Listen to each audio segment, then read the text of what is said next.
Dewasa, lagi gajah jenak atau gajah yang pandai, kita akan bagi 2 tipe.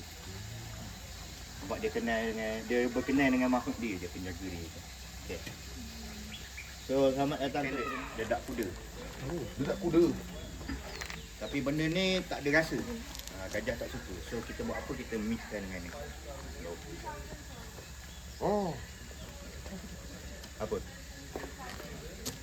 Macam bulu Melaka. Ya. Molasses. Gajah suka benda manis. Gajah Malaysia. So kita mixkan dengan molasses. Betul kita bagi. Maknanya untuk sampingan makanan. Satu-satunya gajah yang lahir kat sini lah. Ah. Mak dia Siti tadi yang mula-mula kita jumpa kat depan. Sikit Kuala Kandah tu. Mak dia Siti. So dia lahir bulan September 2018. Lama masa dia umur 6 tahun je tu. 6 tahun tu dia. So kita akan tukar setiap 6 bulan kaki tu. Sekarang ni kaki dia tak baca sebab kita tunggu kaki baru.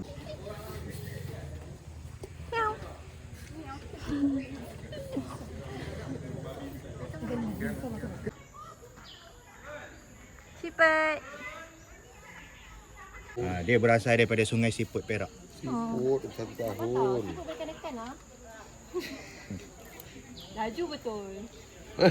Gini. Cuba lagi. Buka. Ini dia umur berapa? 21. Nyenang anu kita. Anu. Dia nak tebu. Tebu. Bagi kat anak. Bagi gandah ke meksung. Gandah. Nah. Oh, mesum. Makan pisang. Tolong ambil gambar. Siput. Yang lagi satu tu apa nama dia? Ani. Siput. Ani. Ani. Oh, iyalah.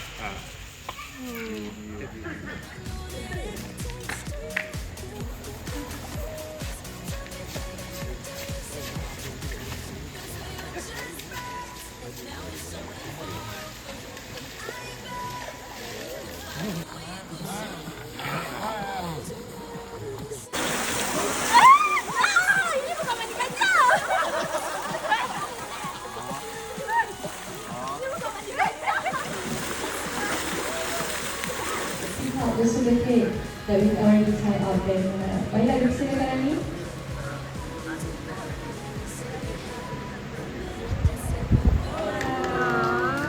Terima kasih Ani. Dan untuk maklumat tentang serangga yang tinggal pada mereka, walaupun sana tidak mempunyai ekor, namun dia masih lagi ini dia kata perempuan, dia adalah sarang yang berusia 21 tahun. Ini terima kasih masa, terima kasih masa, dan di samping itu